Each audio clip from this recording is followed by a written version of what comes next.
And we're live. What's going on, everyone? It's Talks with Kenny here today, and we'll be exposing the truth about ESG.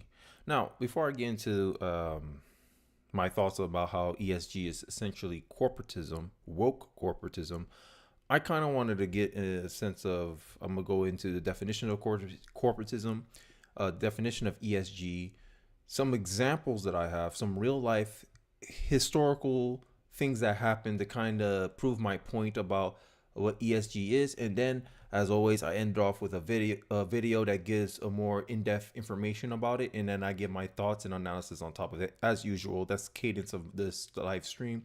I'm gonna try to keep this stream under an hour and 30 minutes. Replay gang, let me know how I did.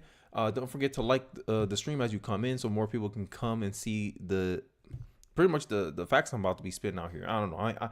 I ain't trying to be braggadocious, but I think I covered all the cadences. If you're here in the live chat, if you want me to answer any questions, just super chat me. It will really help me in the channel. Also, I've been thinking about some ways that I can improve the channel, make it more engaging for you guys, so you guys can. I just want to provide more value to you guys. So if you're watching this on the replay or if you're in the live chat, just let me know your thoughts, your perspectives, and ways that you think I could get better at the whole YouTube thing. Enough about me talking. I've been talking for about 1 minute and 23 seconds. You guys are here for the video, so let's get into it. What is corporatism? So corporatism has, based on the dictionary here, Oxford Language Dictionary, whatever, the control of a state or organization by a large interest group, right? Corporatism is a collectivist political ideology, which to me automatically makes it left. That's just my take. Advocates the organization of society by corporate groups. That don't sound like ESG. A group of corporations that want you to, climate change, social justice warriors, right? Isn't that what, that's the interest group, right? And when these corporations comes in and they give their little, like, any ideology, and this is what I'm saying, capitalism, I used to never believe people when they say business is war, but when politics start getting involved into it, I believe them. Business is war, because essentially that's what they're doing. They're having their values. They're pushing their values. They're putting money behind their values. And where's the resistance to this? And this is some of the problems that I see in from our side of the aisle, is that we don't want to invest money where we can kind of counteract this stuff. Now, one prominent way that we're pushing back against this stuff is utilizing state power, what Ron DeSantis is doing, divesting money from DSG, really going after defunding a lot of these programs that's in university. So state power, leveraging state power is one thing, but then also we got people on the Republican Party that also are squeamish about using state power. But this is one of the options that, as an immediate response to this, is the only thing left, and it's categorized here as socialism. So hey, all these people who keep saying, capitalism is fraud at all the rich. No, I think it's socialism. This is a form of socialism. You already got one foot out of the door. But hey, I digress. Now we're going to go into defining ESG, which stands for environmental, social, and corporate governance, right? Also known as is a business framework for considering environmental issues and social issues in the context of corporate governance. Now, some of the marketing here, and here's the benefits based on my Google search. Here's 5 benefits of ESG for businesses. Offers a competitive advantage. What advantage? Doesn't specify what advantage that ESG is supposed to give these companies, right? And the only reason a lot of these companies are pushing ESG is because of BlackRock, State Street, and Vanguard, right? These 3 companies that I just mentioned owns at least 5% of 95% of the S&P 500. So that means they sit in the boardroom, they're pushing this stuff. And BlackRock has a reputation. I think I did a video about how wokeness is bad for business. BlackRock has a reputation for taking over boardrooms when the company is going in a direction they don't like. So if BlackRock's out here, who is known to make big changes in boardrooms by buying up the shares and then making big changes in, like, pretty much in the movies where they do a corporate takeover, BlackRock is known for doing that. So corporations are like, oh no, I'm not gonna do this. I don't want to mess with them. I want to be on their good side. If they're pushing this stuff, it's artificial. No one's asking for this. This didn't come out of free market Like, this didn't come out of the free market. No one, group of people came together and say, hey, we want our corporations to worry about the environment. We want our corporations to do this X, Y, and Z. And that's a lie, because Tesla's supposed to have a higher ESG score than Ford Motors, but they don't. Ford Motors have a higher ESG score than Tesla. Does that make sense? A company that was founded on, hey, we don't want to make the best electric car. We're trying to make the best car that happens to be electric. Because that's the only way if the free market adopts new technology. It has to be the best of the best. It can't be just, oh, you're an electrical car company, I'm going to buy your electrical car company. Oh, you're a black-owned business, I'm going to give you business. No, free market don't work like that. If you're the best business in town, you're going to get the most business. You're going to get the majority of the market share. And you just happen to be black. Right, and we're moving away from this meritocracy because of all this social governance and bullcrap that they're pushing. Right, so now more companies are worried about their ESG score than actually satisfying the customer, and I don't know how that offers a competitive advantage. I mean, the only advantage I see here by buying ESG is you're going to get funded with money no matter what. Oh, BlackRock's like, oh, you taking hits for our political gain. Oh, here, we'll give you money. We'll keep funneling money into you so you don't fail, pretty much, right? Corporations participating in ESG efforts often gain a competitive advantage over business rivals. I don't see it. I don't see it at all, right? And this is marketing spiel. Like, if you look in reality, has any company that's following these ESG guidelines or actually have a competitive advantage over companies that don't? The only advantage you can say is that in the media, they speak good about your company. BlackRock and other these asset managers that control trillions of dollars will funnel money into your business, even if it's not actually being sold to any normal consumer like myself. That's the only advantage I see, right? Attracts investors and lenders. Not really. I think the BlackRock, State Street, Vanguard are forcing investors and lenders to go along with this stuff because they own 95% of the market. They have some shares in 95% of the market. Improve financial performance. Bro, this is a bro moment. What improvement did Bud Light get?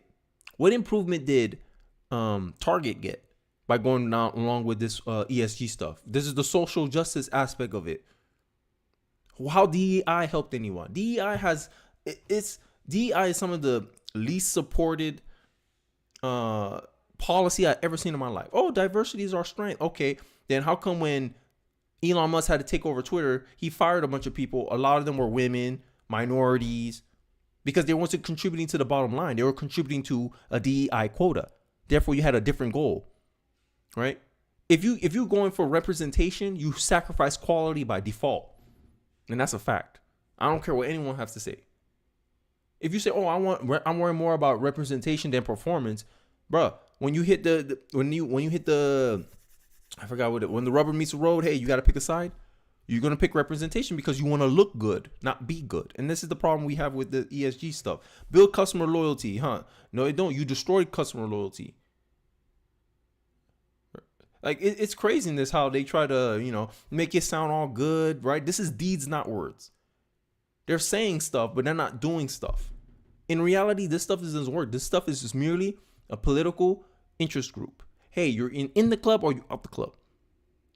And all these, the funny part is, if this was supposed to be like an objective framework where, we just invest money into these things that are addressing these issues, how come it's only seemed like there's only one solution for these problems? When in life, in my experience throughout my entire life, there's never only been one solution to one problem. Never. But ESG only seems to support left-wing groups. So here, I'm going to my next story, and I told you guys I was going to give you an example of how this is a special interest group, and this is corporatism, because with corporatism, you have to prove how states are getting involved in the free market. Here you go.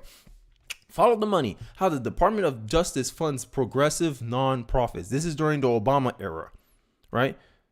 This was during the Obama era, sorry.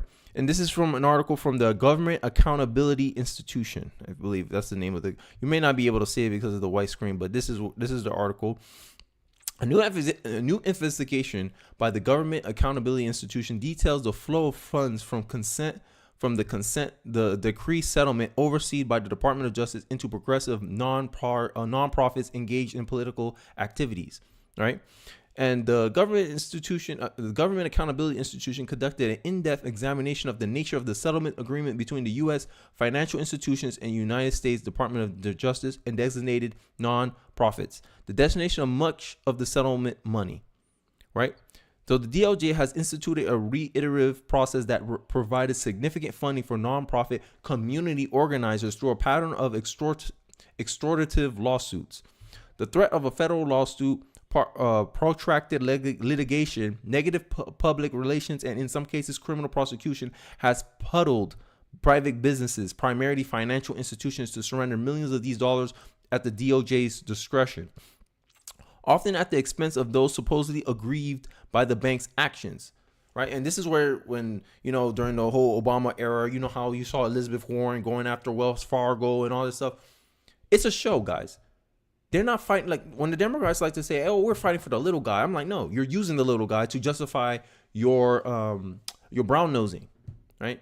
You're using the little guy as a pretext, as an excuse to go and extort money from banks. So when banks because when Obama was, I think, reelected in 2012, I believe, the Republicans controlled the House. He couldn't freely spend money like he used to. So you know what Obama decided to do? Him and his lackeys decided to do? They found a way to circumvent the Constitution, right? And this is my problem with Democrats versus Republicans, right? Democrats find ways to bend the rules, while Republicans play by the rules and don't hold the other side accountable to play by the same rules as they are. So the Democrats go in here, executive office, and when fines are being put on companies, so when the Democrats go after private businesses and they're going lawsuits, they're hey, you broke regulation, you don't follow compliance, you get hit with a $10 million fine. Well, when the settlement happens, the DOJ will be like, hey, pay your $10 million to this group right here, because Congress, this is the loophole that Obama found. Congress doesn't control the money that comes from fines. So if the government fines you for something, that control goes to the president, and the president gets to decide, hey, how these funds get rerouted. But now, Obama don't want to look, Obama want to look pure and clean, like, hey, I'm gonna keep my hands clean. Hey, DOJ, you handle it, and his prosecutors and his attorneys will handle it and say, hey, you're gonna send the money to this group right here, right? And it's so funny how Democrats always seem to find a way to skirt the system, because it needs to be their way so bad. They want it to be their way so bad, right? And the DOJ has curated a quite system within the appointed attorneys can legally extract money from private sector and redistribute the funds to third-party organizations outside of the appropriation process. An unprecedented and extraordinary the disregard for the congressional authority, because congressional authority is supposed to be having control over the purse. And this is what Obama was doing during not his entire administration. I forget when was this? 2016. So his second term, he was doing this stuff.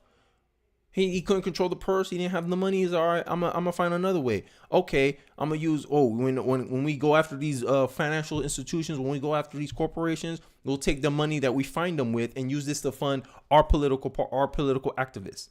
And this is how these progressive nonprofits seem to be always finding money and funding, because if the Democrats can't tax you, they'll find other ways to extort money to fund the causes that they want. And this is a form of ESG investment. You didn't go into State Street, Vanguard, or BlackRock. You didn't invest your 401k and your money into these companies for them to use that money to fund their political ideology. No, you gave your money so that way you can get a return on your investment. And this is the same game. The Democrats are doing it. The Democrats do it. Okay, we're gonna go after you, so we look like, hey, we're fighting for the little guy. No, we're using the little guy as a justification to go after the corporation so we can extort money from them. This is the game. This is why I say, hey, look, Democrats are not the party of the poor.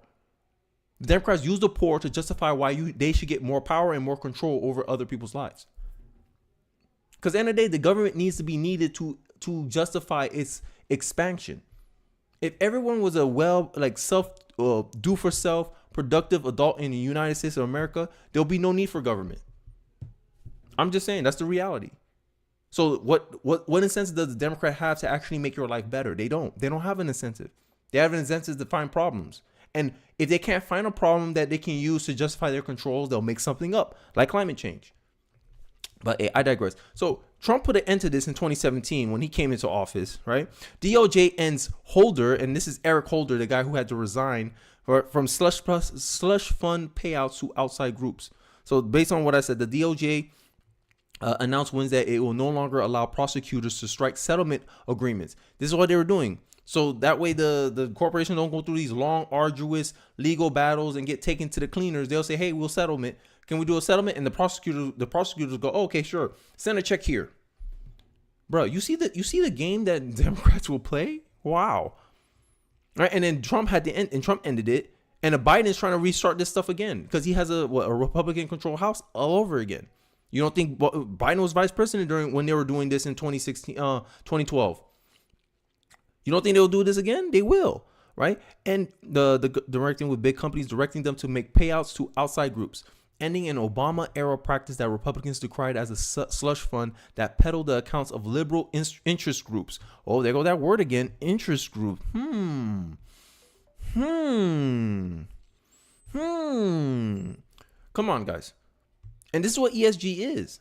ESG is not about, oh, I'm trying to save the planet, whatever. No, they leverage your feelings, right? And this is why I said, don't let liberals have your feelings. They leverage your feelings to justify doing their actions, and then they don't actually address the problem that they said they were going to fix.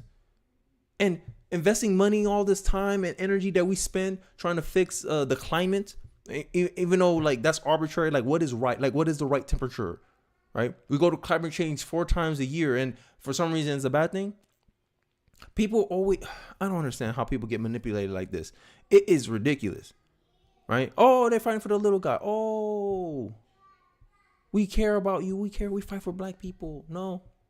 Hey, we need a justification to get bigger power, because if everything was hunky dory and good, there'll be no reason for us to expand our power. It'll be too obvious. Hey, there's no need to why you need a welfare for? We all can lift ourselves by the bootstraps. No, they have to make you think you're helpless. And this is how they get control. This is how they justify it. Conservatives have long fought the policy introduced under the Obama administration. Earlier this year, Republican lawmakers introduced legislation that will prohibit the Department of Justice from requiring defendants to donate money to outside groups after concerns that the settlement bypassed congressional appropriation process, which it did.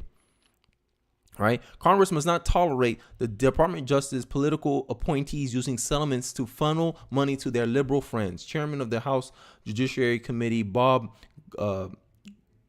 Galate, Republican from, I think that's Virginia, who introduced the bill, said in a settlement, this is also an institutional issue. Once direct victim had been compensated, deciding what to do with the additional funds recovered from the defendant became a policy question properly decided by the elected representative in Congress, not agency bureaucrats or prosecutors. And this is the deep state apparatus that a lot of anti-establishment people bring up, is that these people use these issues, wedge issues, and this is why to say the government is not incentivized to actually fix any problems that arise in our day-to-day life. This is why I said if the voters don't change their paradigm, saying, hey, we want politicians that solve problems, we don't want you guys to sit here half-ass things and try to act like you're trying to solve problems when in reality you can't do it. And this is the case, right? And this is my problem with people who split the vote. Oh, I vote Democrat here, Republican here, because then when either side can't get anything done, you're gonna cry, oh, they don't do nothing. Well, you set them up for failure. I think if the American people was more politically informed, we can get away with giving supermajorities to certain parties. Like, oh, this guy's a really good president, let's give him a supermajority so he can push his agenda completely through. But we don't do that. But hey, I digress. So I think I established the tie-in that, the interest groups, the ESG people, they fund initiatives, they fund companies. If you have a bad ESG score, they don't invest in you. They'll label you. They'll give you a bad rating. Say, oh, this company's not sustainable because they're fossil fuels. They're not moving away from fossil fuels. This is a bad investment for a long term, whatever. When financially you're like, oh, the gas companies are good, the oil companies are good, but because of the fear that ESG is generating, because these groups owned like 88% of the market, everyone stripped capital and investment. And this is what the Democrats want. They want to control the flow of capital, And that's what's happening with these investment groups, with the tax dollars, the fines, funneling money into these progressive activists, because they know if they had to vote on this, a lot of people would be like, no, I don't want to do that. If you told people, hey, you got to use less energy in your house, vote for it. A lot of people, they know a majority of people won't vote for that, because the only clean energy is less energy. That's the truth. That's the reality of it. Because no energy is really clean. If you use electric cars, lithium batteries are hard to recycle. The sulfuric acid will destroy the environment more than gas is doing right now. But you think a liberal want to hear that? No, they want it done their way. And this is how I said ESG is a special interest group. It's a form of corporatism. This is corporatism. It's woke corporatism.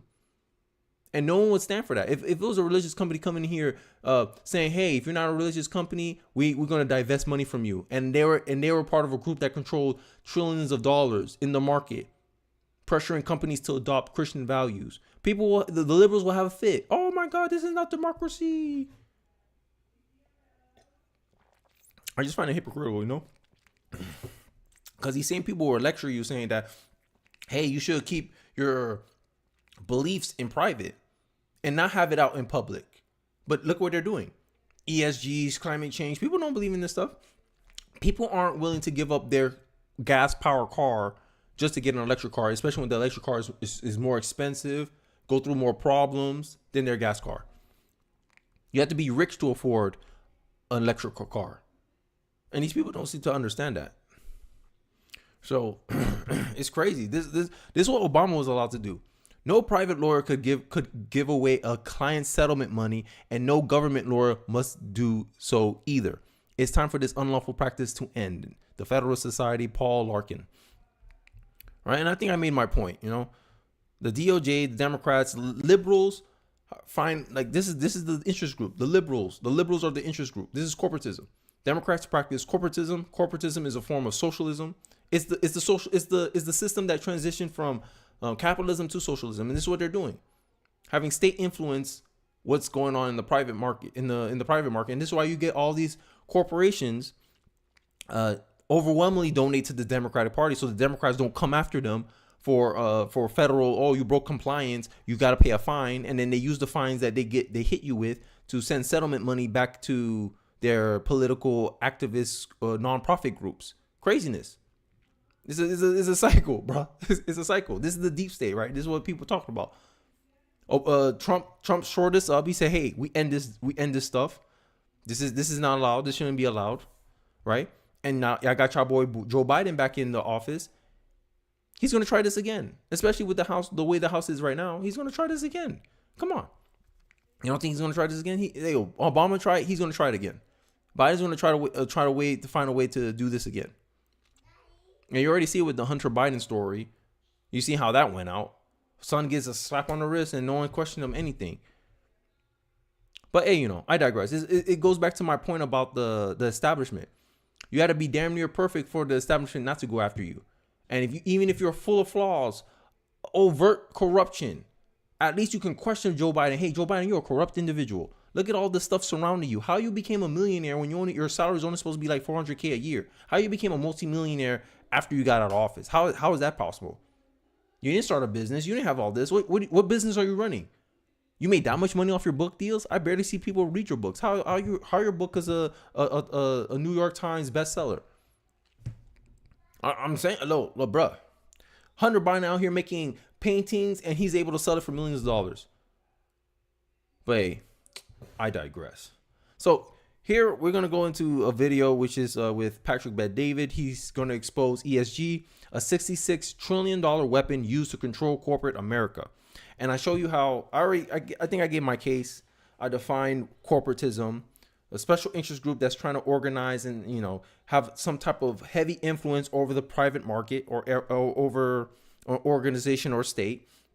And I show you how the state, Democrats, find ways to circumvent the congressional process, the congressional appropriation process, to funnel money, aka capital, flow capital, into their agendas, their ideological groups, back into the corporatist group. Hey, you're a progressive activist group. Here's your money. We got it from extorting our enemy, capitalist, private businesses. stuff we don't have control over, extort them. Hey, you better settle, or we go drag you to court. You're gonna go to court hearings. You're gonna look bad like Mark Zuckerberg. Okay, I don't want to look bad. Here's a settlement. Okay, prosecutor, right? Hey, first you pay these people for damages, and then the rest of the money you donate to this progressive group here. This is how it seems like. This is how political activist, progressive activist groups get funding most of the time. And then if they don't do it that way, then you got ESG, you got George Soros and them funneling money to these activist groups too. It's all a game. And I think the only way you can really fight that is like we as conservatives, we can fight, hey, the legal way. Okay, we're gonna make money, we're gonna donate to our causes so that we can fight against this. And we're doing that now. But hey, this is about ESG, not everything surrounding ESG. So let's get into the video. And I think I made good time. Before 30 minutes, I'm already reacting to the video. So I will get my thoughts throughout, and I'll get more of my analysis. So let's get into the video. Target losing $9 billion in a week after having a section for the Pride Month and the clothes and transgender. And wait a minute, what just happened? Why did they lose $9 billion in a week? Why did Bud Light just lose 28% of sales, and it's not even... ESG gives you a competitive advantage. Yeah, right. You lose what? You lose your top. You lose the top spot. You lose your spot as the number one selling beer. But ESG is supposed to make give you a competitive advantage. It's supposed to make you financially stable. High financial performance. ESG. This is the advertised ESG benefits. But what's the reality? The reality is it's just a political, ideological club, and saying, hey, we're gonna fund companies that goes with us and fund companies that goes against us. And we have to label it. Oh, this is just a way it's just a framework. It's an investing framework. Oh, it's about climate change. It's about social justice. It's not about slamming corporations that don't fall in line with our political ideology. No, that's not what ESG is about. But when you look at their actions, fund left-wing organization always seems to fund solutions that the left-wing agenda likes. Craziness. But hey, I digress. Right? slowing down, and all of a sudden they're coming back saying, no, we love our drinkers, no, we're not going to do this Dylan Mulvaney thing. And then ESG comes out and says, oh, you guys had a perfect score, Anheuser-Busch, but after the way you handled yourself with Dylan Mulvaney, we are lowering your score, and they're so scared. What happened to CEOs? Number one customer being the buyer, you and I, then their employees, then the investors. Today, these S&P 500 companies, why are they so scared of BlackRock? Why are they so scared of their ESG scores? We're going to take a deep dive into that topic in this video. If you just came in, I could pretty much explain why they were scared. That BlackRock has a reputation of taking over boardrooms, like doing corporate takeovers, firing a lot of board of directors because they have a lot of capital and a lot of power. And BlackRock, you already know, they're Larry Fink, their CEO. We must force behaviors. Right. And he talks about how BlackRock can make policies that can affect the compensation of the CEO. So for the CEO to get his full compensation or to get his higher compensation rings, the company has to perform well. There's certain metrics that CEOs have to hit so they can get their bonuses. And BlackRock, they put it into their compensation. Hey, your company has to meet these diversity quotas. So what's the purpose of that? Oh, to make this guy do our bidding, or else he's not going to get his full salary. He's not going to get paid the bonus. He's not going to get paid his bonus. So now the CEO's like, oh, hey, we need to hire more women. Hey, we need to hire more black people. Hey, we need to hire more Latinos. It doesn't matter if they can't do the job. Someone got to train them. And then when bad times hit, they're the first ones to get laid off and fired because they don't contribute much to the bottom line. I'm just saying, this is why I say the chief diversity officer is not a job. That's going to be a job that exists, but it does exist. Why? Because the ESG mafia, right? There's the interest group. The interest group say, hey, we want to help our political people who are politically adjacent to us, our ideological members. Hey, you don't have a worthwhile skill. You don't want to compete in the free market. Hey, be someone's chief diversity officer and make sure they're complying with ESG standards, aka the liberal political ideology. This is corporatism. But yeah, I digress, man. I digress.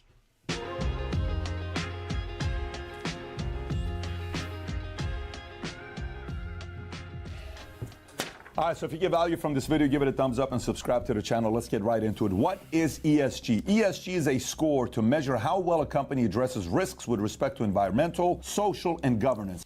I agree with that, Henry Herbert. My main issue with ESG is that BlackRock has a lot of people, pension funds, and it's a financial loser.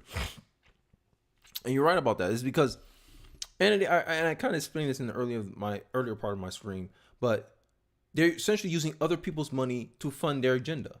And because they're the proxy, aka we speak for our investors, we speak for our people who put their 401k, their pension funds, and this is why I said, like, for conservatives or people who are anti ESG, one way we can fight about this is see who's your treasurer, your state treasurer, like Florida state treasurer or whatever. Pay attention to your local politics and vote in someone who's anti ESG, who will take their money out of the ESG fund, like Florida. I think Utah is doing this, Ohio maybe. I don't know all the states, but I know their state treasurer is the main person who decides where the state's pension funds and a lot of these, if you're a government employee, the state treasurer decides where that, how those accounts get invested by and what companies they allow to use those funds. Just like a corporation with a 401k, hey, we use Fidelity. All the 401ks are run by Fidelity. The treasurer can do the same thing for your state. So this is what I'm saying. One way we can fight against ESG is using state power, but the Republican Party has to be comfortable using state power. And this is why I'm a conservative, is that I don't believe that there's no instances where state power isn't justified, but I believe in a nuance. Hey, there's certain things where, hey, if the corporations are doing stuff that's out of line, the state should be able to step in and exercise some power to be like, hey, look, you're crossing a boundary here. You shouldn't be trying to influence elections. You shouldn't be telling your customers how they're supposed to think about these ideas. Hey, you're validating Florida's rights here. I'm going to take away these special privileges that we're giving you, right? Because until corporations face a penalty, because right now for too long, they was able to go along with the left, and they will suffer no consequences from the right. And this is how we got into this hole in the first place, where essentially you got a special interest group called ESG deciding how corporations should run, and the corporations are more scared of the ESG people than their actual customers. This is how it got so far. Oh, we're just going to go along with it. Nothing's going to happen. And then finally something did happen, but like it's boycotted, loses its number one spot as the number one selling beer. Then you got Target, who lost $9 billion. Now these companies like, damn, now we're getting hit with both sides. But BlackRock's my shareholder and I want to still be CEO. So I'm gonna still listen to BlackRock, because BlackRock can be like, oh, I'm gonna buy 13% of the company. I'm gonna be the majority owner, and then I'm gonna vote you out of your CEO job, or I'm gonna fire this board of directors because I have the capital. And if anyone who goes against me, I'll just buy your seat, so I can control the company. And this is how they do it. And I think a lot of us, we have to be cognizant of, hey, how our investment funds is being used, because this is essentially what they're being used for political ends, just like our tax dollars. Same concept. The tax dollars go into funding all these, the war in Ukraine, don't help us at all. It's the same type of extortion here with the BlackRock, State Streets, and Vanguards. And I think in a way, it's up to us to like fight against it. And the only way we can fight against it is politically, using state power. And then because if we do it the free market way, it's a long-term solution. In a short-term solution, yeah, you got to vote in a state treasurer who's willing to fight against this stuff and condemn this stuff. And I got this idea from this book, The Puppeteer. The author used to be a congressman, and he divulged a lot of information that I found very insightful. I haven't finished reading it yet, but I think this is a good read for anyone who wants to like be part of the solution against this stuff, because it's getting out of control. But hey, I digress. Hence ESG issues in its day-to-day work and operations. These risks include matters like carbon emissions, employee safety, and board diversity. The system uses analysts and algorithms to calculate environmental, social, and governance ratings that are then combined into a score. So where did ESG come from? In 2006, the United Nations enacted the Principles for Responsible Investment, PRI. PRI is a set of 6 principles that outline how investors can integrate environmental, social, and governance, ESG, factors into to their investment decisions, the PRI has been signed by over, ready, 3,000 investors representing over $40 trillion in asset under management. These are the 6 principles of the PRI. Number 1, incorporate ESG issues into our investment analysis and decision-making. So I'm mentioning making business decisions political. Oh, how is our profits helping the liberal cause? Yes or no? If it's no, your ESG score goes down. For the most part, that's how I take it. That's how I perceive it. Right? Like, imagine, like, how you, like, if you were, like, here's an example. If you follow this ESG nonsense and it said, oh, we're supposed to make money. ESG will tell you, oh, oil and gas is not a long-term sustainable business, so you shouldn't you shouldn't invest any money into that, right? Because, you know, ideologically, you know, hey, we want the country to go away from fossil fuels. So we don't want people investing capital into fossil fuels. So we're going to say, hey, it's not viable long-term because long-term we want the oil and gas company to go extinct. Conflict of interest there.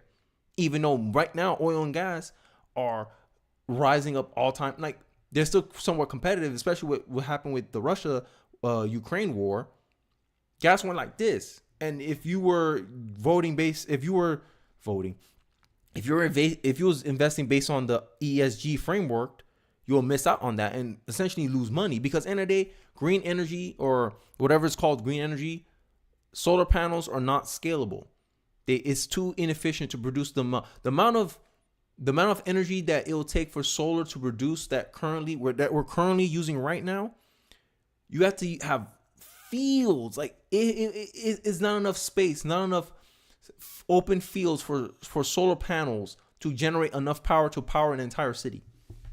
Overly efficient. It takes too much land. The windmills, too much land for the amount of energy it produces. Objectively, oil and gas are still the better producers, the more efficient way of generating power. And this is what I'm saying. The only clean energy you can get is using less energy. That means they're going to say, hey, get less on gas. Less, like pretty much they don't want you using any energy, because every energy source has a form of how it hurts the the environment. But it's just, for some reason, oh, if you do energy our way, you're good. Yes, you're helping the environment. How you recycle lithium batteries again? Oh, you can't? Isn't that the same problem we face with plastic? So how is this cleaner energy? And you want us to make more? I remember, I forgot where I saw this stat up, but to create enough lithium, to create enough solar panels, to attempt to power the entire country, you have to increase lithium, the production of lithium like 120%. Craziness. Yeah, exactly, Andrew. Exactly, Andrew. Solar panels just move the pollution to the third world. You're still hurting the environment. But your feelings, you feel better about using electrical energy. It's ridiculous. But yeah, I digress, man. Like the conservative view is, hey, okay, we worry about climate change. Okay, let's invest into carbon filters. You can put carbon filters on top of oil and gas. I forgot what the plants. So it filters out the carbon, so that way it doesn't emit into the air. And it's cheaper and more efficient, and we don't have to restructure our entire energy infrastructure to accommodate that. But, you know, the Democrats ain't going to like it because it doesn't justify big spending bills. The Green New Deal is like trillions of dollars of spending. So they can, we can spend money. We can control everything. Because when the end is, hey, we're trying to save the world, you can justify doing anything. And this is why the Democrat has that motto, never let a good crisis go to waste, because that's the only way you relinquish power to another individual, when you believe they have authority or the means to solve a dire problem. This is why Democrats run on terror. This is why the Democrats always tell black people, oh, racism, they're going to put you back in change if you don't put us in power. Even if we don't do nothing for you objectively and your position hasn't changed in 50 years, but we're here to help you. We're here to prevent the big bad guy from getting you.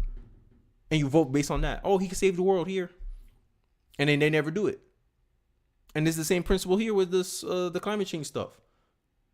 Environmentalists been making predictions about the climate for 70 years, and they've been wrong every single time. Every single time. So that means what? They're being hyperbolic. It's not that extreme to make quick and immediate change, but they want you to act like it is. When someone's trying to pressure you into making a decision, it's usually not good. And that's what the Democratic Party comes across, and especially this ESG stuff. Oh, we got to be net zero by 2050. Why you got to put what? It's impossible to get net zero at 2050. But before in the year 2050, it's impossible to do that. And even if you do that, it doesn't have enough power to actually sustain. Like it's a lot of science into this, but these people, it's becoming a religion. It's just a cult. It's just a belief system of, hey, you have to solve problems our way or else. And this is corporatism. This is an interest group. No one can explain. No one can tell me otherwise. If you don't know, just look back in the video. I explained what corporatism is. I explained interest groups already.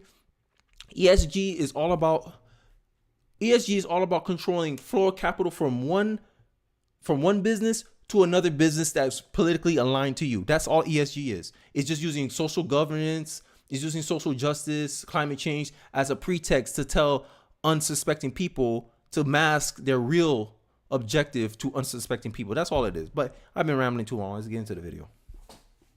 Process. Number 2, seek to ensure that our investment activities are aligned with our commitments to responsible investment. Number 3, disclose our investment policy and procedures in relation to responsible investment. Number 4, encourage investment managers to incorporate ESG issues into their decision-making process. Number 5, work with investee companies to promote responsible business practices. Investee meaning companies that they invested into, investee companies. Number 6, promote, which is essentially you can theoretically say 95% of the S&P 500. The PRI within the investment community and with other stakeholders.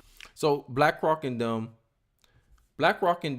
will talk about how they want to invest in these companies, but the investment is a trade-off. Hey, we want some control. That's how you think about things. If I pay into it, I have control over it.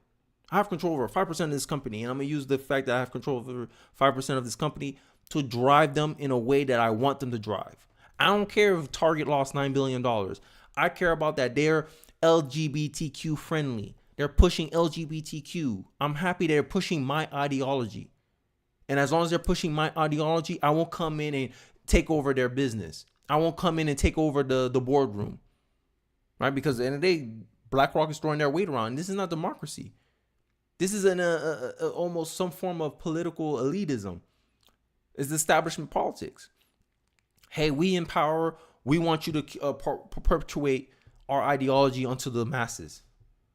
Essentially making these corporations a third arm of the Democratic Party. Oh, push all these values that we want. That all happens to align with the Democratic Party and liberal worldview. Yay. And these corporations, you see it, overwhelmingly donate to the Democratic Party because they're scared of getting regulated. And at the same time, they know if they donate heavily to the Democratic Party, they know they won't get hit with any federal investigations, any federal fines, right? You see what happened with Hunter Biden? That's how the Democrats will treat those who are aligned with them politically. And you see how they treat Trump and people who are politically aligned against them. Selective justice, you see it. And ESG is one form of, hey, you with us or against us? It's another form of compliance. How compliant you are to our worldview. Oh, you anti-ESG? Okay, we'll make sure we make sure we don't include you into any important decisions. AKA when Joe Biden had his clean energy accord for all the car companies, Ford, I forgot the other, Chrysler, and he didn't invite Tesla, who only makes electrical cars. But this is supposed to be the automobile clean car union. Oh, why you didn't invite? A reporter asked Joe Biden, why you didn't invite Tesla? Oh, Tesla don't have a union, so I didn't incorporate him. Huh? That's a political reason. This man actually has lowered more carbon emissions than Ford and Chrysler combined. But you didn't want to invite him to a clean energy accord for motor vehicles because he doesn't have a union that you can slide money into. Craziness. And this is, I don't know, man. Honestly, like, we need to divest from these companies like the plague. Like the same way we did, we boycotted Bud Light. Same way we made Target feel it. BlackRock and State Street and Vanguard, that's a little harder to do because at the end of the day, we don't control, like, if you're an employee like me, you don't control where your 401k is. Now, you can if once you leave employment, or You can transfer the funds and you can go into an individual retirement account from in a smaller firm. But for most people, most Americans, they're not going to do that. They're not going to be like, oh, I'm against BlackRock. No, they're like, oh, my company's handling that, whatever. Like, I'm going to just work. So the only immediate response is state action. Look at your treasurer. Say, hey, state treasurer, you need to go against this ESG stuff. They're hurting our company. They're saying our state is not ESG compliant, like Texas, for instance. Texas as a state has a lower ESG score because they're relying on what? Oil. And the ESG don't like oil. And the Texas treasurer said exactly, hey, ESG is hurting our ability to get loans because you're trying to show us as a bad investment, even though we're not. We're profitable. We never had to go get, we always staying within our budget. We never lose for cash, but you're here trying to paint us. And this is political. Like, he called it out. I forgot where it was. It was an instance I remember.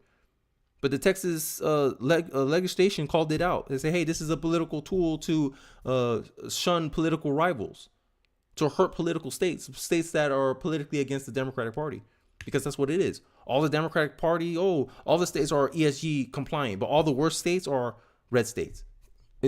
Come on. This framework is flawed. This framework is political. But I digress. Bro, Andrew Hilbert, bro, I'm at the point where I think, doesn't this, like, State Street, BlackRock, isn't this technically an anti-competition? Like, doesn't this fall under anti-competition? Because all of them technically are on the same side. All you guys are pushing this. This was a fringe idea that started in 2006. And now all companies are forced to go along with it, even though these make up like the minority of investors in the market. Oh, but because these small investors control $40 trillion, they're forcing us to all go along with this. I'm just saying. I think that violates anti-competition laws, but I'm not sure. I haven't done much research on that yet, but I digress. Let's get into the video because I've been rambling too long. So wait, UN as in like United Nations? Yes. What the hell does United Nations has to do with the way Bud Light or Target or other businesses on S&P do business? Well, this is how they have had the chokehold on companies to get them to hit a score so they do what United Nations wants them to do, which is what a lot of people in America are worried, saying, wait a minute, why not just worry about America? Who the hell are those guys to tell us how we live our lives? And this is globalism. Like, and this is another interest group. Like, you're gonna see the web, like this guy when Patrick Bet-David goes in. Oh, it's gonna be crazy. We run our companies. That's what happens when companies become global companies. Some of these companies want more control. Let me even go deeper into how much control United Nations, UN, has over these companies. So, UN has powers to influence the flow of capital and set international laws. Companies need capital. You have a high score, you get capital. You have a low score, we're not giving you the capital. So pretty much ESG is recreating incentive structures, right? Oh, sorry, I missed this. I didn't share the screen, but they're recreating incentive structures so that way you do their bidding. It's like a carrot on a stick. Hey, you do what I want, you don't get zapped. You do what I don't want you to do, I'll zap you. Eventually, the corporation becomes self-conditioned to follow along ESG, and this is how it becomes widespread in the entire multinational market. This is one way. Hey, instead of supporting another big conglomerate corporation, support more of a local business. It's crazy. It's just crazy. You want. Number one, legislative powers. The UN can pass resolutions that impose sanctions on or invest in sustainable development projects. Control. Number two, judicial power. The International Court of Justice, ICJ, can impact the rights of investors and ability of countries to regulate the flow of capital. More control. Number three, financial powers. The UN has influence over the World Bank and the International Monetary Fund, which have the power to lend money to countries and to influence the flow of capital. More control. The UN has several ways to influence these institutions, including the UN General Assembly and the Security Council can pass resolutions that are binding on the World Bank and the IMF. The UN can appoint representatives to the boards of the World Bank and the IMF. The UN can provide funding to the World Bank and the IMF. The UN can issue reports and studies that can make recommendations to the World Bank and the IMF. So pretty much they're trying to this is globalism at its finest, right? They're trying to make a whole global, essentially, government that's not based on any type of constraints. It says, no, we appoint it, we make the rules, yada, yada, yada. And they're trying to make America a component, like a clog in the machine in this global world order type of thing. This is globalism. Essentially, that's what it is. ESG say, hey, we want you to divest in gas, even though that hurts Germany. So what? You're just a cog in the machine, Germany.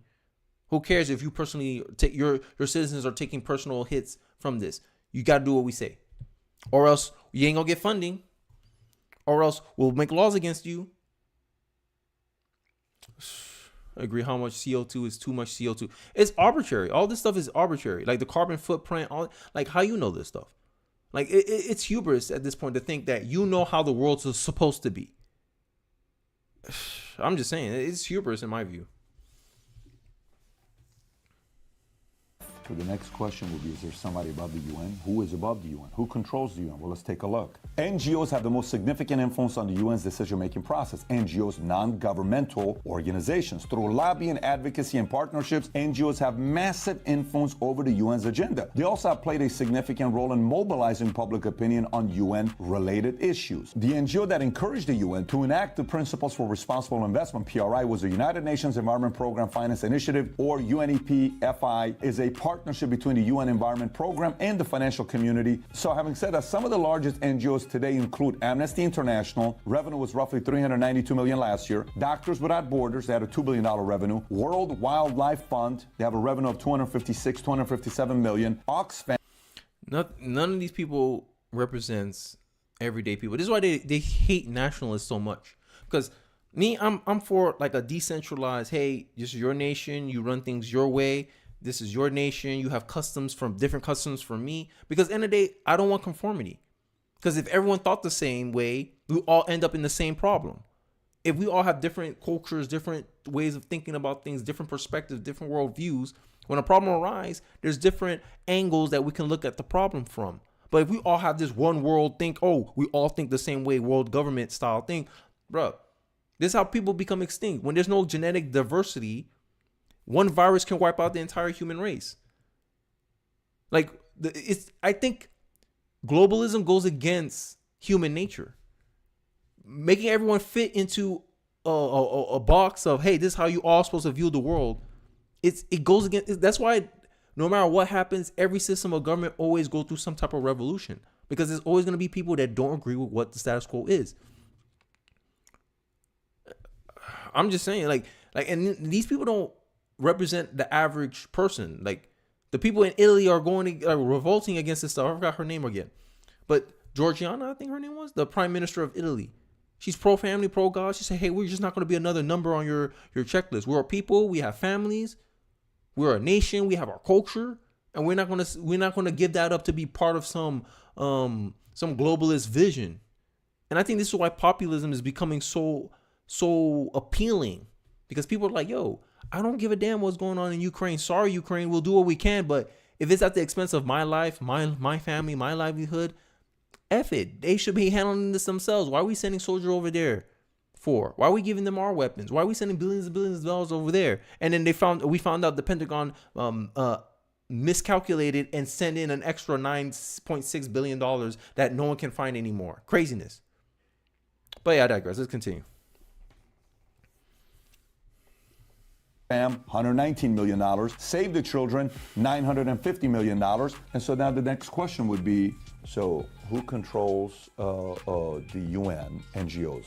Now, who controls NGOs? Let's take a look. Top donors. So who are these top donors? Well, governments, Netherlands, Norway, Sweden, and Switzerland are the top individual donors into the UNEP-FI. So financial institutions such as AXA, BNP, Deutsche Bank, HSBC, ING. These financial institutions provide funding to UNEP-FI through their membership fees and through their participation in various programs and initiatives. Imagine that. So if you're a corporation looking for capital and you're not with this ESG stuff, bruh, where are you going to find extra capital? That's the competitive advantage of ESG. Oh, as long as you're part of our team, you get these benefits. It's not about being right or objectively incentivizing people to go towards a solution that's viable and that's actually a problem. No, it's just, hey, you want to be politically aligned with us, or else we'll hurt you in the market and you'll go out of business one day. Inflation also hurts the poor first. Hey, If you read Milton Friedman, Capitalism and Freedom, he points out how inflation never existed until government started printing money. Until someone was behind the printing of money between a arbitrary, like a human's arbitrary mind, because you're going to get it wrong. Just like they say, if a human had to mess with physics, they'll kill us all, because you don't understand. You don't have a full understanding of the chain reaction of your decisions that's going to affect millions and millions of people. There's no way a small group of individuals, no matter how rich they are, no matter how smart they are, no matter how elitist they think they are, no small group of people will be able to decide what's best for millions of people, billions of people.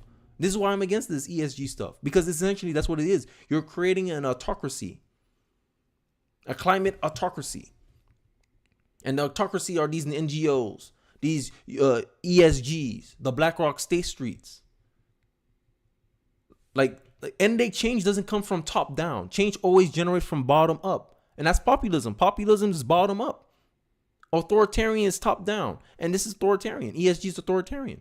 That's why I defined corporatism, a special interest group. A special interest group from the top is trying to slam down and make everyone conform to the vision they have for society, regardless if it benefits the little guy or not. It's just, hey, we want control, which is what Patrick Bet-David pointed out. They just want control. I agree. I digress. Let's get back into the video. Foundations such as Ford Foundation, Rockefeller Foundation, and the William and Flora Hewlett Foundation. These foundations provide funding through their grants and through their participations in various programs and initiatives. You ready for the next one? This one's kind of weird. Ready? Bill and Melinda Gates Foundation has donated billions of dollars to various NGOs worldwide and partnered with NGOs like the World Health Organization, UNICEF, and many others. George Soros Open Society. Oh, there go the big boy, George Soros, boy. And this is part of me why this is where I get somewhat mad about conservatives a bit, is because you got all these guys pushing, and then we don't have our own little world order, like our own little way of unifying, like going against this stuff. Like, look at the coronation. But that's the point of being like, conservatives are like, yo, just leave me alone. I just want to do my stuff here. I just want to worry about my house. But with authoritarians like this, because at the end of the day, left-wing ideology is very collectivist. They like to think as a group, like, oh, we're one group, we're one ideology, we're one thing. We have to execute. And they're very authoritarian that way. They say, hey, we want our vision. While conservatives, we can bicker and disagree. We don't move in unison unless it's absolutely necessary, which I'm starting to feel like it is. This is the opposition. This is ESG. ESG, hey, I may not agree with your solution, whatever, but we know we have to stand against that. You know, it's that come together moment. You know, the unlikely heroes, they hate each other's guts, but they see, hey, that's a common enemy over there. And this is common enemy from an ideological perspective. This is globalism, ideological perspective. Hey, they don't care what's good for America. They care about what's good for their agenda. And if their agenda is, hey, America goes bankrupt. Hey, America gets killed with higher inflation, so that way we can create our world government and take over America and make all these companies follow in our world order, so be it. America will just become another a piece on the chessboard. And it's up to us, like essentially the voters, because at the end of the day, these establishment people, these elitist people won't care about you. They only care about their agenda, their control. I want to create an ideal society, his ideal society. But how is this ideal society good for most of Americans? For America? No, it's not. Because what he wants to establish is some world, some globalist. Oh, I sit at the top of this. What's his name? I forgot the guy's name. Charles Schwab. You'll own nothing and be happy. They want that. They want to be like, oh, like nobles back in the day. They want nobles back in the day. Oh, I just want to have I want to have all the riches, all the taxes. I have all the power.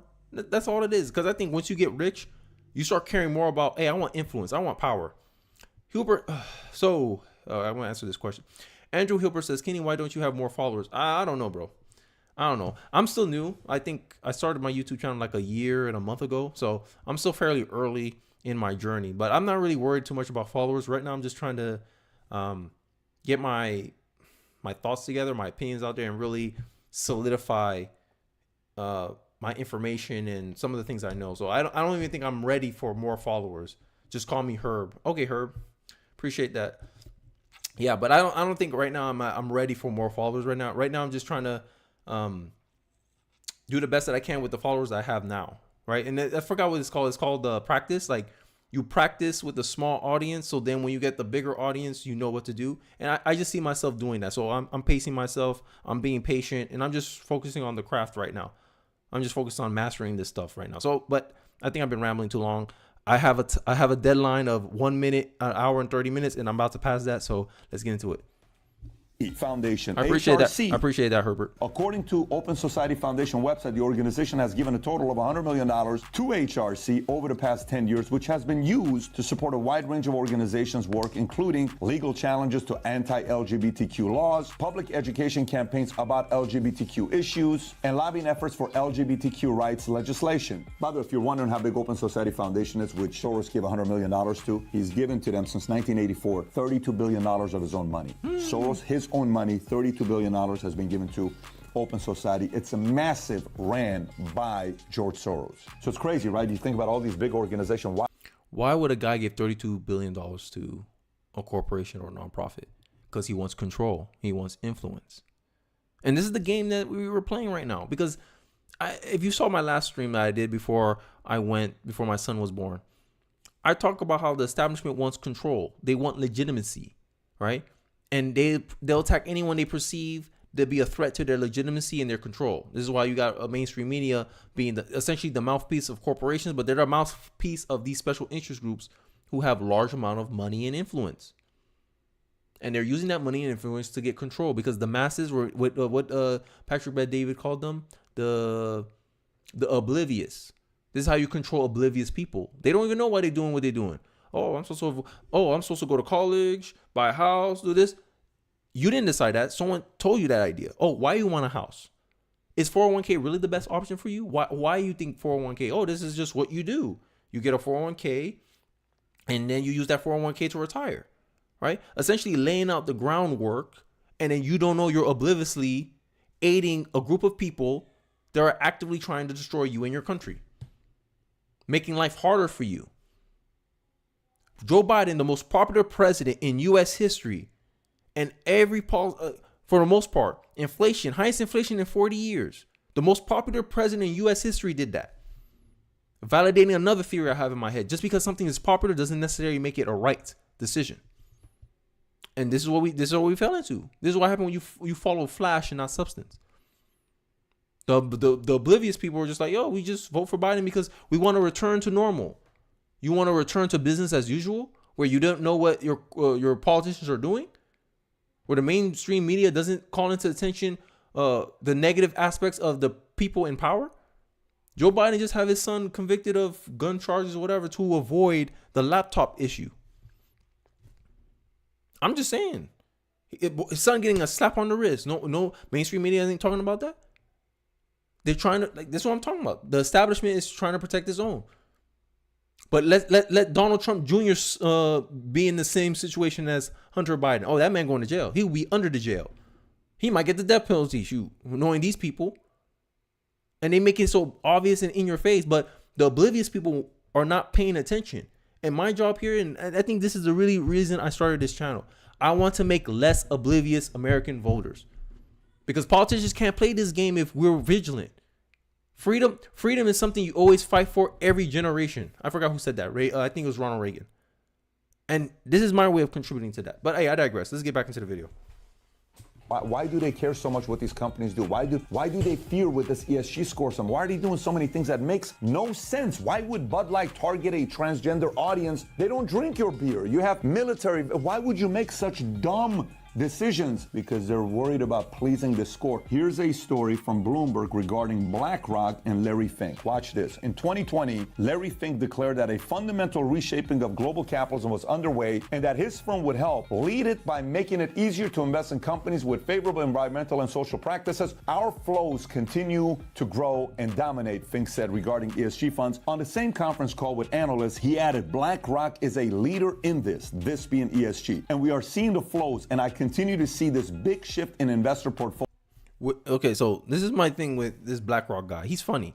He's trying to act like, hey, I'm seeing a trend, not realizing it's him creating the trend. You the biggest investment firm in the country, in the world possibly. And you're causing these trends. You're essentially creating capitalism in your image, which authoritarians do. Oh, you don't comply, I take over your boardroom. Does that sound like somebody that's like trying to persuade you into their cause? No. We must force behavior. This guy said that out of his mouth. I can find the clip. I'll probably do a video next week about it. This guy said you must force behavior. With someone with a mentality like that, you think he's going to try to persuade you into his? No. He's going to leverage every tool and every skill, power, connection to get his way. And if American people, we're not vigilant on this stuff, this is why Thomas Jefferson and the Founding Fathers was against a national bank. Because for individuals like this guy. I digress. Let's get back into the video. Portfolios. What Fink did not say is that BlackRock drove a significant part of Exactly. that shift by inserting its primary ESG fund into popular. But if you're a market leader, right? If I'm LeBron James and LeBron James starts saying, hey, the spin move is overrated. No good player should ever do the spin move. Basketball players are going to listen to that. They're like, oh, we shouldn't do the spin move. And then 10 years later, LeBron just say, hey, I noticed a trend. Players will stop using spin moves. But LeBron, 10 years ago, you're the one who may start critiquing the spin move, and you started telling people not to do spin moves. That's why it became a trend later on. That's what he's doing pretty much. He's a market leader. He's saying, hey, I'm investing like this. And since they say, oh, BlackRock's the big guy, he's doing this. Oh, we got to follow suit too. Because he has power and influence already established. And then he goes to the plebs, the oblivious people, and say, oh, look, we're noticing trends. Young people are interested in ESG. No, you've been conditioned. The left has the education system. They teach you to care about this stuff. They keep hitting you with subjective messaging about this stuff. Hollywood wants you to care about this stuff. You're getting in every single way you turn in all these institutions. And then the oblivious person who don't question anything they're told will just go along with it and say, yeah, I'm here for the environment. And then when you tell them, hey, lithium batteries actually cause more pollution than coal and gas, they look at you saying, no, that can't be true. That can't be right. Nuclear energy is actually the cleanest energy to use. So why not use nuclear? Oh, no, that's not an option. It's not clean energy. Nuclear doesn't do any carbon emissions. But nuclear energy is not clean energy? Huh? Narrative. That's all they have. But I digress. And influential model portfolios offered to investment advisors who use them with clients across North America. The huge flows from such models mean many investors got into an ESG vehicle without necessarily choosing one as a specific investment strategy or even knowing that their money has gone into one. In short, an apparent black. Like I said, he swindled y'all into it. He forced, like, you weren't even aware you were contributing to this mess. Like, we weren't aware we was contributing to this mess. Now that we're aware, we're like, oh, what's the alternatives? What's the alternatives? There is none. And this is what I'm saying. Conservative money, like if you're we need our billionaire. Elon Musk is not our billionaire. And I don't even consider, I just consider him as a moderate who just wants things to be like, hey, we should be under the same standard. I can respect that. But we need somebody on our side that pushes our values. The dude who owned Fox News, I forgot his name, Murdoch. I just remember his last name, Murdoch. He's not even a conservative. He's a lib. He fired Tucker Carlson. Yo, where's the conservative billionaire that's pushing our values, that's investing in us to push our ideology? We have none. And I think in my generation, I pray that somebody of means or a group of people come together and create an alternative to this stuff, because it's going to pressure a lot of businesses that doesn't have a stake in this fight to just align with the left. And that's what happens. The moderate person, if you ask a person, he said, oh, I'm a centrist. The person comes off cross as a leftist because of all the conditioning he's been getting from all these institutions that have been taken over by the left, by Hollywood, education system, corporate America now. He's a moderate, someone who doesn't have a skin in the game, an oblivious person. He's just going to go along with the left-wing worldview. And this is why more conservative organizations need to rise up, like Turning Point, like Daily Wire, but it can't just be them two. It has to be more. Parallel economy, I think, was a term that used. We need to build the parallel economy because that's the only solution I see in the long term, because I'm a millennial, and we're going to be the most partisan generation in history. One of the most partisan generation in history. So we better buckle up for this, because this is what's going to happen. We're going to be very partisan. When I become 40 years old, our politics is going to look like warfare. I'm being serious. But hey, I digress. Let's get back into the video. BlackRock-led rush of investors into ESG in the past 2 years has been something of self-fulfilling prophecy, at least when it comes to the biggest such fund on the planet, a BlackRock exchange-traded fund that trades under the ticker ESGU, according to data from BlackRock and Morningstar. So do you support ESG? You're watching this. Do you support ESG? Randy Winningerton, I don't like that lady. That's the president. Yeah, that's the president of the teachers unions. I don't like that lady at all. And then she want to lie saying, "Oh, we wanted to open up." I said, "No, you didn't. You didn't want to open up no schools. You're the main ones that going against it." But now you found out, oh, closing the schools actually hurt our kids, and the teacher unions, oh, we're for the kids. We were for the best interest of the kids. And you were pushing something that actively hurt the education quality of the kids. And these are the kind of people that get rewarded with positions. Because it's not about competency. It's about your allegiance. Oh, you're lying to our cause? I'll hire you. Even though you're a super bad candidate, Kamala Harris, you're a black passing person, and I'm going to hire you for the vice president role. Pretty much you failed your way up. For the Department of Homeland Security, like, huh? Like, competency don't even matter anymore in this game. And I think this is why our politics, like, this is why we're run, like, I forgot who said this. They said the people who run this country are dumber than us. This is why. Elon Musk, I just want a regular person in office. This is why. Because these people, they have no competency. They don't have any real skills that actually contributes to solving problems in our country. And I think what would change the political landscape if we have people who actually did something in life. This is why Trump was so successful. Trump used to be a businessman. And then the left-wing media are surprised that Trump is good at negotiation. Oh, who would have thought a dude who made billions of dollars running a business is good at negotiation? Who would have thought? He understands trade deals. Who would have thought? He understands what can create a great economic environment. Who would have thought? He's a businessman. Of course he knows. He has some competency. But these people who've been politicians all their lives, they don't understand how the real world works. They never operated in the real world. And this is one of the reasons I think, career politicians should be a dying breed in my generation. I hope I contribute to that. Right?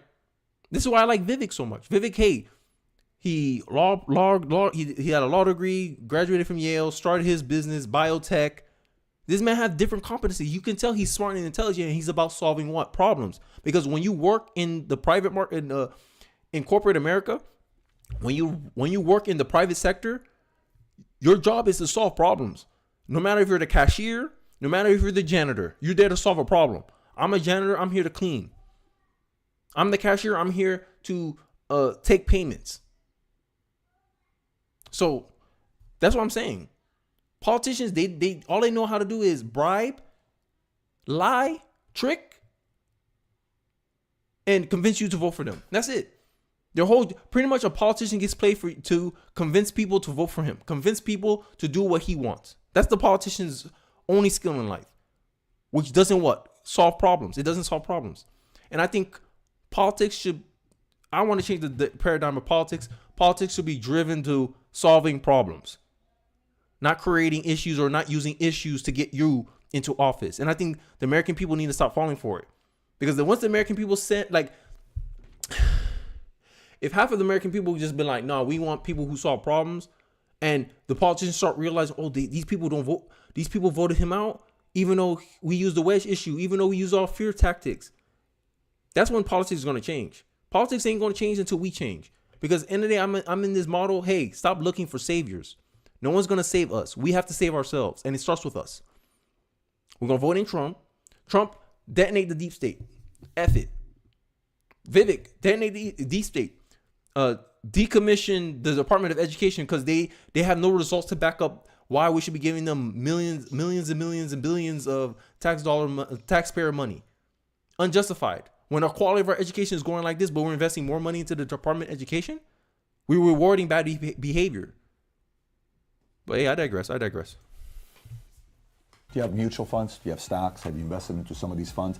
You may not know, but a portion of your money is supporting ESG, and you don't even know it. That's what this is kind of talking about. By the way, let me give you some numbers on how powerful it is and why company CEOs, S&P 500 CEOs, shiver when it comes down to these types of things. Watch this. Number one, Net Zero Asset Managers initiative launched in December 2020 with an initial group of 30 signatories. By the end of 2022, it had 291 representing over $66 trillion of assets under management. It's a lot of money. $66 trillion.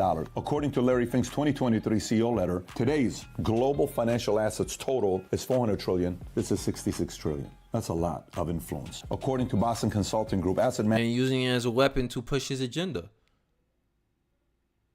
Like, and you see what? It's crazy, man. I'm just saying. Only 90 people signed up, and by the end of the year, over 2,000 investors signed on. Crazy. Managers control roughly 60% of global investable assets. This is why companies are afraid of going against ESG. Asset managers control investment flows. There is no other way to say it, but why a CEO of a company that knows who 99% of his customers are wants to pander to this? Because behind closed doors, that guy is scared of not getting a good score here. How weird, right? 3 companies I want you to know about: BlackRock, State Street, and Vanguard. These 3 companies, the amount of power they have with ESG, it's wild. Here's an article from Harvard Business Review. Look what it says here. One of either BlackRock, Vanguard, or State Street is the largest shareholder in 88% of S&P 500 companies. Wow. Let me say this one. So that way, these people, these ESG people, have the biggest influence on any boardroom 88% of the time. That's craziness. Now you see why these people going woke? If they piss off the customers, oh, we lose $9 billion, but at least I get to keep my CEO job. If I side with the customers and I piss off BlackRock, State Street, or Vanguard, they're the largest shareholder in my company, and they can vote me out of my position. I can get fired. I can lose my compensation. He could take away all the board members, and the board members are going to be scared to go against them because they're the largest shareholder. They can do a hostile takeover like that. Yo, I'm telling you, like, I don't know what to do about this. Now I understand why Daily Wire stayed private, like a private company. And I think that might be the future. That might be the next revolution. Start private business. Don't take outside money. We grassroots funded. We funded by our customers, not by some third party oligarchy like institutions and organizations. I digress. One more time, in case I said it too fast. One of 3, State Street, Vanguard, BlackRock, is the largest shareholder in 88% of S&P 500 companies. Did you catch that? That's a lot of control and influence. They are the 3 largest owners of the most Dow 30 companies. Overall, institutional investors, which may offer both active and passive funds, own 80% of all stocks in S&P 500 companies. The big 3 collectively held a median stake of 21.9% in S&P 500 companies, which represented a proportion of 24.9% of the votes casted at annual meetings of those companies. Now it makes sense? It's not these poor CEOs that were bashing and trashing. They didn't do anything. They're just reporting to their boss, who owns 24.9% of the votes. That's all I gotta say. They're the puppeteers, man. They control the people who control the world, bruh. Crazy. Oh, it's a global elite. Come on, man. The puppeteers, bro. They got them on a string. You're a CEO. Oh, we think. Oh, us little guys. We think. Oh, they got so much power. They got so much influence. Then you find out, oh yeah, this guy has 24% shares in your company. You piss him off, you lose your job. Imagine that. We didn't find out with James O'Keefe. Got kicked out of his own company, his own nonprofit company. He started it. He got kicked out. Craziness. That's what BlackRock, State Street, and Vanguard can do to any business that take ESG money. Let's dive into it, because I'm almost at my I only got 12 minutes left before I have to close the stream. I want to finish this video. So let's get into it. They get to impact their weighting. Crazy. Imagine you're sitting in this board, right? And they're like, well, here's what we're thinking about. We're thinking about making something to target to. I appreciate the compliment, Andrew Herbert. Kenny, for real, you'll probably blow up if you keep at it. If that happens, get an accountant and a lawyer. I appreciate it, man. I honestly think I got a long way to go, but that's the goal. That's the goal, man. That's the goal, because I actually enjoy this stuff. Like, I enjoy teaching people stuff. Herb, yeah, Herb. I enjoy teaching people stuff. I really do. I find making these videos very interesting. Even if I want to get 9 views, 12 views, like, The Inconvenient Truth About College Education only got like 12 views at the time of recording this video. And I was like, damn, it only got 12 views? Oh, well. And I just kept going because right now I'm not focused on views or whatever. I'm just trying to, how you say it, get better at articulating, conveying information better. Trying to be more concise in a way. Like, you know, like I'm just trying to be a better presenter, speaker, YouTuber, live streamer. That's what I'm focused on right now. I'm not really focused too much on views right now because whenever I get whenever I blow up or I get like above average views on my channel, I always get like scared, like ish, I don't think I'm ready. So creating a body of work, yeah, pretty much that's what it is. Yeah, pretty much, Herb. That's what I'm trying to do. Oh, Herb, you're distracting me, man. But I appreciate it. This is why I like live streaming. I like chatting with people who are supportive, and you know that makes me better as a speaker. But I digress. Let's get back into the video because I only got 10 minutes left before I have to close this stream. Get more families to come by and make a drink for veterans because we kind of want to do this. No, we're going to do this. And if you guys go against this, we can't fund your this. Oh, what do you think? Well, I'm kind of going with these guys. I still want my job. What do you think? You were with me when we talked yesterday at dinner, and you said it was a good idea. I don't know what dinner you're talking about. I'm going to go. Why? He doesn't want to get fired. You don't think these types of things happen behind closed doors? What do you think? What do you think? When you have this kind of control, what do you think happens? You have to be naive to think it doesn't happen. These three firms control roughly 80% out of about $4 trillion in total ETF assets. Oh my so God. if they sold you and you're watching this, you're like, yeah, but Pat, the whole thing with ESG is environmental. Aren't they trying to make the environment? The whole purpose is to make the world a better place. So the planet's going to be around longer. No, isn't that what it's about? Well, maybe. That's what they say, but let's see if that's what they do. In December of 2021, Bloomberg found that only one of 155 ESG upgrades of S&P 500 companies cited an actual cut in emissions as a fact. Yeah, bro. Like they're not about what they like. This is where you start getting to the facade of things, right? And you start realizing that, like, even though Obama, I forgot what was the company's name. He invested tax dollars into something called some solar company, and in 2 years it went bankrupt and went out of business. Pretty much, it didn't solve anything. Oh, we're pushing climate change initiatives. We're getting government subsidies to these companies, and within 2 years they go out of business. But what happened to the money? I digress. If this is not just, hey, we're using your money to empower our cause, I don't know what is. Let's get back into it. Oh my God. 1 in 155. But listen, ESG.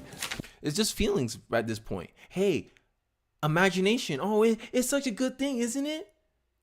They focus on words, not deeds. What's the results? So out of the 155 companies that claim to be, we switched over to ESG, only one actually cut carbon emissions. Craziness. What we're doing is environmental, social, and governance. We're trying to make the world a better place so you can last longer and live longer than your kids. And the emotional manipulation, so that way they can establish control. So that way they can be justified in exerting power and control over you. Oh, we need to do this for the greater good. We need everyone to fall in line for the greater good. You must give up your freedom for the greater good. This is all it is. The climate change, the social justice, the DEI stuff is just a pretense. It's just an excuse to exert power and control over you. And if you're an oblivious person, you're gonna get caught in this. This is why I say don't let liberals have your emotions. All this stuff. Oh, really? Yeah. Show it to me with action.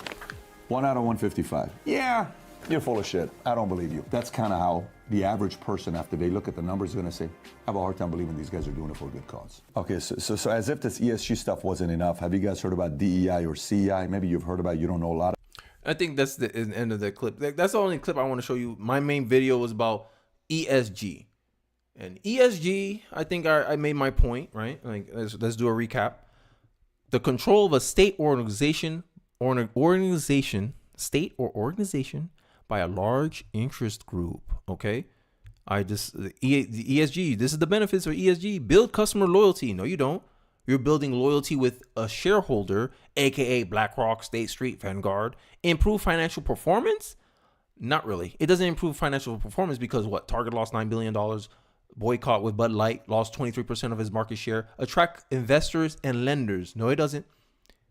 It makes investors and lenders have more control, right? And you only attract a certain investor and lender, right? And doesn't offer a competitive advantage. The only competitive advantage is you have a group of organizations that have $66 trillion together, right? I also told you how Democrats use the facade, which is, hey, a pretext. Hey, we're fighting for the little guy. We're going after these banks that defraud you. After you get paid, they slice a little cut of that fund, that settlement fund, and fund their own organizations, their own political groups, to go to the oblivious people and vote for them again. These corrupt individuals. Trump ends it in his term, right? The DOJ ends the Holder era slush fund payouts to outside groups because you're not supposed to use government fines to fund private organizations. Yo, this is corporatism. This is the liberal worldview. It's the liberal ideology. That's the interest group. The liberal worldview, the progressive worldview. We want our way. We want our ideal society. And either in the capital realm, we have ESG. In the governments, the Democratic Party and the progressives, with the socialist elements of it. They just want control. They both agree on that. They want control. George Soros, they want control. And next week's Inconvenient Truth, which is the last Inconvenient Truth for July, is going to be about socialism. And believe me, I'm going to be making a lot of these points in that Inconvenient Truth. So you guys stay tuned. And that ends my stream. I've met my commitment. I've made it under 1 hour and 30 minutes. So I'm going to stay a little bit for if you guys have any super chats you want to super chat. If not, I'll close the stream. I'll end the stream and call it a day. And everyone can have a good weekend. Okay. Well, I hope you guys found this video insightful. I felt like I was all over the place. I felt like I rambled a lot, but I kept it under 1 hour and 30 minutes. So don't bite me, guys. And I'm going to try to make this the norm moving forward, that my videos, streams will stay under 1 hour and 30 minutes. That's the deadline. That's the dead limit. So any points I couldn't get in at the end of it, so be it. Check out this book, The Puppeteers. I think it really exposes all this, the government corruption and how nothing's ever as it seems, right? And I don't know. And I feel like I've been rambling. I've been railing against this whole ESG stuff for years, but we know DEI don't work. We know the social governance stuff is not for a greater good. It's just to construct society in your own way, because these people who push for DEI, they don't care about people thinking differently. They care about people looking different but thinking the same. And that's the real diversity and inclusion they want. Thank you, Herb, for the compliment. I appreciate it. I am getting better. I'm gonna keep pushing. I'm gonna keep trying. Thanks for watching to the end of the stream. If you replay, let me know your thoughts about the stream. Let me know your thoughts about ESG, your theories about some of this stuff, your way, what possible solutions and perspectives do you see that we can use to fix this issue or actually counter against this stuff? Parallel economy, using state power, like I mentioned before, starting our own little investment funds, which we need people with. Like, we need the donors to actually fight against it. The conservative part, the Republican Party needs more active donors. Let me know your thoughts. Let me hear your thoughts. I appreciate you guys for watching the end of the stream. I appreciate you, Herb, for tagging along this 1 hour and 30 minute session. I really do appreciate all the support I've been getting. And I'll see you guys on the next live stream. Have a good weekend. Hope you guys are all safe. Prayers to all of you, and catch you on the next stream. Peace.